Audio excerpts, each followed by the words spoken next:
Lastly, love endures all things.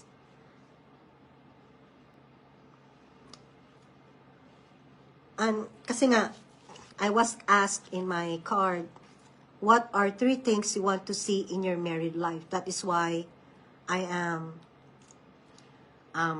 opening what is love all about.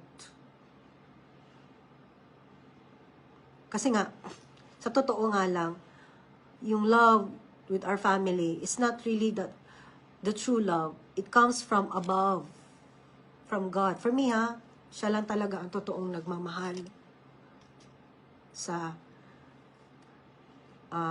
nabuhay ako dito sa mundo. Kasi nga, human beings will really disappoint or frustrate you or hurt you. Unconsciously or consciously.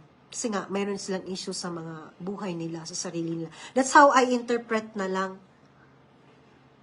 That's how I understand them.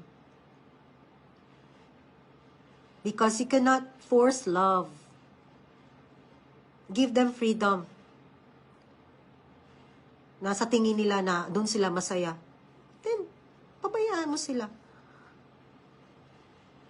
Doon sila masaya eh. Di na sila masaya sa'yo eh. Pag dumating din ang panahon na ikaw ay di na rin masaya,